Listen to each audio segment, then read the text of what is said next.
தமிழகத்தின் பல இடங்களில் போராட்டத்தில் ஈடுபட்ட மத்திய தொழிற்சங்கத்தினர் கைது செய்யப்பட்டுள்ளனர்.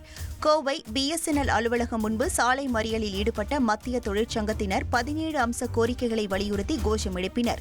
இதனால் சுமார் 1 மணி நேரத்திற்கும் மேலாக போக்குவரத்து பாதிக்கப்பட்டது. திருச்சி பாஸ்போர்ட் அலுவலகத்தை முற்றுகையிட்ட போராட்டக்காரர்களுக்கும் போலீசாருக்கும் இடையே தள்ளுமுள்ளு ஏற்பட்டது. இதையடுத்து போராட்டத்தில் ஈடுபட்டவர்கள் கைது செய்யப்பட்டனர். செங்கல்பட்டு மாவட்டம் மதுராந்தகத்தில் SBI வங்கியை முற்றுகையிட முயன்ற கம்யூனிஸ்ட் கட்சியினர் கைது செய்யப்பட்டனர். அப்போது போராட்டக்காரர்களுக்கும் போலீசாருக்கும் இடையே தள்ளுமுள்ளு ஏற்பட்டது. சென்னை கொருக்குப்பேட்டையில் ரயிலை மறித்து போராடிய இந்திய ஜனநாயக வாலிபர் சங்கத்தினரை போலீசார் குண்டுகட்டாக தூக்கி சென்று கைது செய்தனர். தடுப்பு வேலியை உடைத்து போலீசாருடன் போராட்டக்காரர்கள் வாக்குவாதம் செய்தனர்.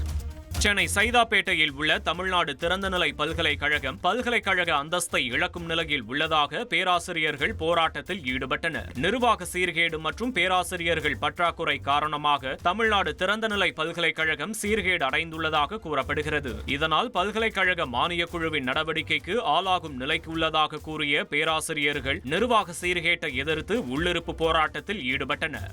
பரந்தூர் பசுமைவெளி விமான நிலையத்திற்கான நிலம் கையகப்படுத்துவதற்கான பத்திரப்பதிவு தொடங்கியுள்ளது. பரந்தூர் விமான நிலையம் அமைக்கும் திட்டத்திற்கு கடும் எதிர்ப்பு தெரிவித்து பல தரப்பினரும் போராடி வரும் சூழலில் 5 கிராமங்களைச் சேர்ந்த 19 நிலங்களின் உரிமையாளர்கள் நிலம் வழங்குவதற்கு சம்மதம் தெரிவித்ததாக கூறப்படுகிறது. இந்த நிலையில் ரூபாய் 9.22 கோடி மதிப்புடைய நிலத்தினை தமிழ்நாடு தொழில் முதலீட்டு கழகத்திற்கு பத்திரப்பதிவு செய்து கொடுக்கும் பணி காஞ்சிபுரம் எண் 2 இணை சார் பதிவாளர் அலுவலகத்தில் அதிகாரிகள் முன்னிலையில் நடைபெற்றது.